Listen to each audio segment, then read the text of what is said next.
ବନ୍ଧୁଗଣ, ମୋର ଚ୍ୟାନେଲ ଦିବ୍ୟ ବ୍ରହ୍ମ କ୍ରିଏସନକୁ ଆପଣମାନଙ୍କୁ ସ୍ୱାଗତ ଜଣାଉଛି। ଜୟ ଜଗନ୍ନାଥ। ଏବେ ଆମେ ଷ୍ଟାର୍ଟ କରିବା କିଛି ଜାଣିବା କଥା। ମୁଁ କହୁଛି, ଏବେ ଶୁଣନ୍ତୁ। ଘରର ଦକ୍ଷିଣ ଦିଗରେ ଏହି ତିନୋଟି ଜିନିଷ ନିଶ୍ଚୟ ରଖନ୍ତୁ।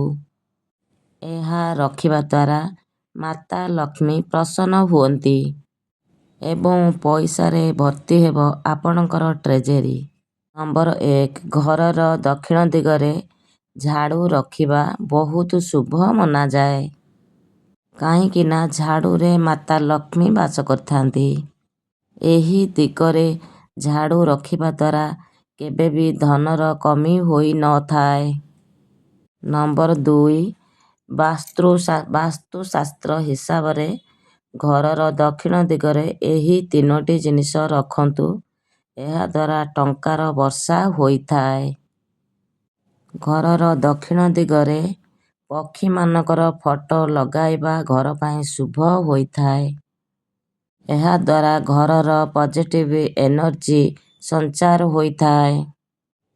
ନମ୍ବର 3, ଘରେ ଯେତେ ବି ସୁନା ଗହଣା ଯାହା ବି ଅଛି ସେସବୁକୁ ଦକ୍ଷିଣ ଦିଗରେ ରଖିବା ଉଚିତ। ଏହା କରିବା ଦ୍ୱାରା ଘରେ ସୁଖ, ଶାନ୍ତି, ସମୃଦ୍ଧି ବୃଦ୍ଧି ହୋଇଥାଏ। ମାତା ଲକ୍ଷ୍ମୀ ମଧ୍ୟ ସନ୍ତୁଷ୍ଟ ହୋଇଥାନ୍ତି। ଆଉ ଗୋଟିଏ କଥା, ଏହି ରାବଣ ପୋଡ଼ି ଦିନ କରନ୍ତୁ ଏହି ତିନୋଟି କାମ। ରାବଣ ଯେମିତି ଶକ୍ତିବାନ, ଧନବାନ, ସମୃଦ୍ଧିବାନ, ଆପଣ ବି ସେମିତିକା ବନିଯିବେ। ଏବେ ଜାଣିବା ସେହି ତିନୋଟି ଜିନିଷ କ'ଣ? ରାବଣ ଦହନ ଦିନ ରାବଣ ଜଳିଥିବାର କାଠ ଖଣ୍ଡେ ଆପଣ ଘରକୁ ନିଶ୍ଚୟ ଖଣ୍ଡେ ଆଣିବେ ଏବଂ ଚେଷ୍ଟା କରିବେ ରାବଣର ମୁଣ୍ଡ ପୋଡ଼ା ଅଙ୍ଗାରରୁ ଖଣ୍ଡେ ଆଣିବା ପାଇଁ। କାରଣ ରାବଣ ବିଦ୍ୱାନ ଥିଲେ, ବୁଦ୍ଧିମାନ ଥିଲେ, ବହୁତ ବଡ଼ ପରାକ୍ରମୀ ଥିଲେ। ରାବଣ ଜଣେ ରାଜା ବି ଥିଲେ। ସେ ଶିବଙ୍କର ବଡ଼ ଭକ୍ତ ବି ଥିଲେ। ସେହି ପୋଡ଼ା କାଠ ଖଣ୍ଡିକୁ ଘରେ ରଖନ୍ତୁ। ଏହା ଦ୍ୱାରା ବହୁତ ଶୁଭ ହୋଇଥାଏ।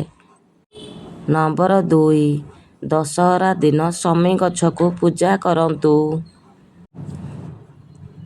ସେହି ପୋଡ଼ା କାଠ ଖଣ୍ଡିକୁ ନାଲି କପଡ଼ାରେ ବାନ୍ଧି ପିଲାଙ୍କ ପାଠପଢ଼ା ଜାଗାରେ, ପଇସା ରଖୁଥିବା ଜାଗାରେ ରଖିଦେବେ।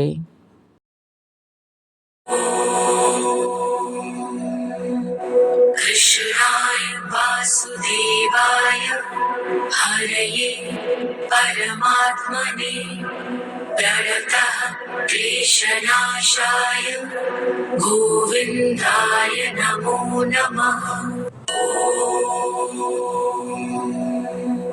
कृष्णाय वासुदेवाय हरये परमात्मने प्रणतः क्लेशनाशाय गोविन्दाय नमो नमः। कृष्णाय वासुदेवाय हरये परमात्मने प्रणतः क्लेशनाशाय गोविन्दाय नमो नमः।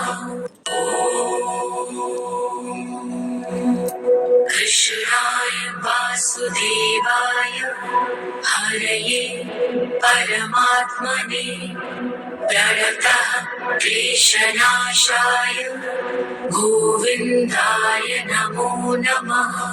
ମହାଭାରତରେ ସବୁଠାରୁ ଯନ୍ତ୍ରଣାଦାୟକ ମୃତ୍ୟୁ ଅଭିମନ୍ୟୁଙ୍କର ଥିଲା। ହେ କୃଷ୍ଣ, କ'ଣ ତାଙ୍କର ଦୋଷ ଥିଲା?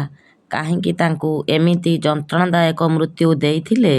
ଶୁଣନ୍ତୁ, ମହାଭାରତ ଯୁଦ୍ଧରେ ଏମିତି କୌଣସି କୌରବମାନଙ୍କ ଭିତରେ ଅଭିମନ୍ୟୁଙ୍କ ଶରୀରକୁ ଆଘାତ କରିନଥିଲେ।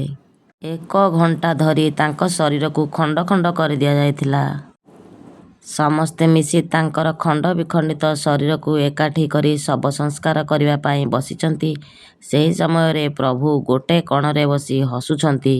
ପ୍ରଭୁଙ୍କର ହସ ଦେଖି ଭୀମ ସମ୍ଭାଳି ପାରିଲେ ନାହିଁ। ଭୀମ ଯାଇକି କହୁଛନ୍ତି, ଆପଣ ଏ ସ୍ରଷ୍ଟାର ସ୍ରଷ୍ଟା।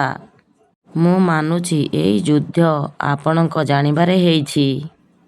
ଆପଣଙ୍କ ଇଚ୍ଛା ଦ୍ୱାରା ହିଁ ହେଇଛି।